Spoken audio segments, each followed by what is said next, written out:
And welcome to the second edition of the Punohu Report and my reading of my op-ed for today, October 2nd, 2018. I'm hoping the sound will be a little bit better for you. I have a new headset on and hoping the sound will be a lot more clearer. So today's op-ed is Cuomo grills everyone on and Avenatti, brutal revealing in testimony. So one of my favorite CNN reporters is Mr. Cuomo. He does a great job when he grills people, and today was grilling Avenatti. And usually, Avenatti to me is always solid as a rock, and so is Cuomo. And to put the two together, well, Cuomo just didn't give him any leeway today. So let's get right into the op-ed, and here we go. You can follow along on my blog. Just scroll down to the op-ed for October 2nd and scroll right along. Today is not going to be as dramatic as yesterday was. I'm just going to play it straight reporter style if I can get away with that today. But so the body of it says, and I quote my own self, Cuomo pulls no punches with the accusers and the attorneys for them that have stepped forward to the FBI. Grilling people brutally and not letting anyone off the hook, Cuomo, in his signature style, is the one reporter that can go toe-to-toe with anyone. However, the line of brutal questioning reveals more than just possible cracks in everyone's stories. It is revealing his own possible bias toward who may actually be telling the truth, and it may not be who we assume it is. It is jarring to watch him, especially go after Avenatti, who often seems unrattled and bulletproof. But let's not forget, Cuomo is probably one of the best interviewers for playing devil's advocate. He does it so brilliantly. You feel completely gaslighted after watching some of his more relentless interviews. Make no mistake, people who support Kavanaugh will see this interview as red meat for them, and proof they are right and may crow about it for days. However, you miss the subtle undertones of Cuomo's style.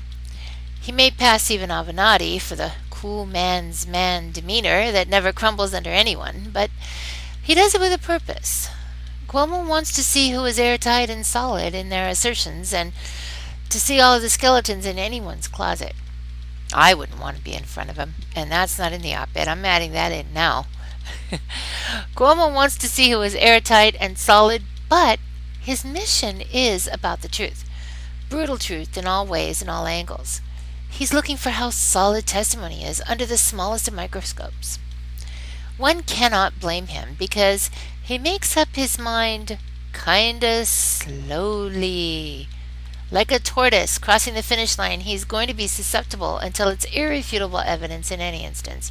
So, right after he attempts to rattle Avenatti, which in my opinion, after looking at the interview, the two really are a perfect match for each other, he may have got Avenatti on the ropes a little, but Avenatti in his style rallied satisfactorily. The crux of what Cuomo is now asserting is that he believes that Kavanaugh may be telling the truth about not being the assailant of Blasey Ford, but had actually lied about the circumstances. It is the lying under oath that Cuomo is really going up against and supporting in the Kavanaugh confirmation and not necessarily the sexual allegations. What is disturbing to me as a woman is now the focus seems to be slipping from the sexual allegations to the perjury possibilities. This is convenient as it gives everyone an out not to believe Ford and others on the sexual allegations and still support not confirming Kavanaugh based on perjury charges. How comfortable am I with this new tactic? Not very. For women, the whole point is to believe victims and not assume that they are liars. Yet when interviewing Avenatti, Cuomo was focused on past lawsuits involving his client, Julie Swetnick, and her perceived credibility issues and other legal matters stemming from claims from an old boyfriend. However, as Avenatti stated, who doesn't have an old boyfriend or girlfriend lurking in the shadows to disparage you? This may go against claims because in Kavanaugh's case there are several who have stepped over that proverbial line. Chad Ludington's claims, backed up by a police report, is really something that seems to back up Cuomo's theory that there was no sexual impropriety or assault, but Kavanaugh simply perjured himself and lied about his habits. Will this crush the entire impetus for women's credibility in general? Material misrepresentations of facts, as Cuomo asserts in the end, twists everything back to the beginning. Cuomo brings up credibility. What Cuomo is saying is he's lying about some aspects under oath. The door is open for his credibility to be shot overall, which still leaves the door opened in Cuomo's mind that the sexual allegations are indeed more than possibly true, even though the people who are asserting sexual misconduct and abuse have not actually seen Kavanaugh is being accused of by Blasey Ford and others. Let's be real about sex crime and abuses. Think about what Blasey Ford says. The door is closed, the music is turned up, so who can see what's going on or hear what's going on? People do not rape people in broad daylight on crowded streets. Groping happens on commercial airlines where people aren't really looking, and those allegations are generally believed, as we have seen with several allegations that have been proven. And I have a couple of screen caps up showing large lists of website news reporting on just such incidences, and most of them are believed. Now, these acts do not occur many times in front of witnesses, but alone in the shadows. They occur that way for a reason, because these are shameful acts. Who's going to do these things in front of witnesses? Especially if they have power and position. These are cowardly acts, perpetuated by cowards who are ashamed of their behaviors.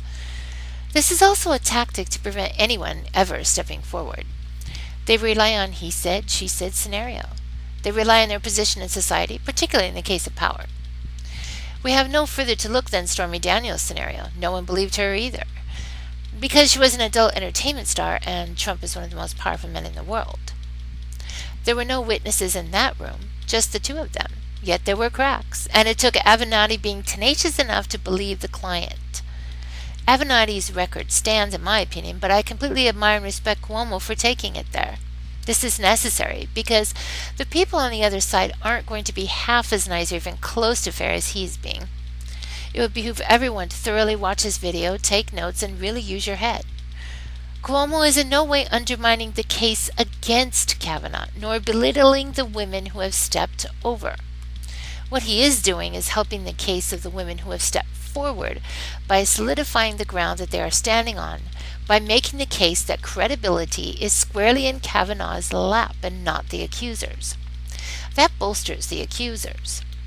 So today, when the alt-right is crowing over this interview saying Cuomo destroyed Avenatti, he most certainly did not. But then, no one says the perceptions of Kavanaugh supporters is clear. We need to be.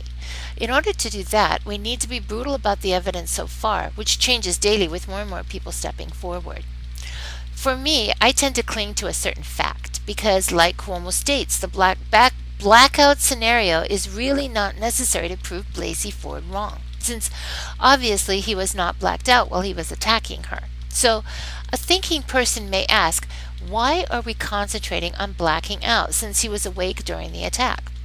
And the point is that it would give him an out by saying, well, he doesn't remember it because he blacked out, so he is innocent because he doesn't remember. That to me does not hold up. Later on, Cuomo's panel got into it. Like Avenatti, Cuomo does not let anyone off the hook, and to me that is the key to all of this. No one gets off the hook. Everyone loses a little bit in this situation. Most of all, the American people lose. I'm beginning to think that we lose either way, even when a win is a win and a loss is a loss these days, but be heartened, my friends, all will be well. I believe justice and truth will prevail, and women all over the country and men who have experienced sexual assault will be vindicated, and the credibility of sexual assault victims will be seen in a different light after this is all over. After all, Kellyanne Conway claims to be a sexually assault victim that filed a police report, and although we do not have any of her details, as much as I detest the woman, if I am going to believe one, we must believe all. Kellyanne Conway, however, continues to work for a misogynist and support Kavanaugh's nomination to the Supreme Court. You can lead a horse to water, but you cannot make him drink. And I am going to add, you can, however, believe that he is thirsty enough to consider it. And that, my friends, is my full reading of my op-ed today with a little bit of ad-libbing. I hope you enjoyed the sound a little bit better today, and hopefully it'll continue to improve. And I want to thank you for listening and see you on the report.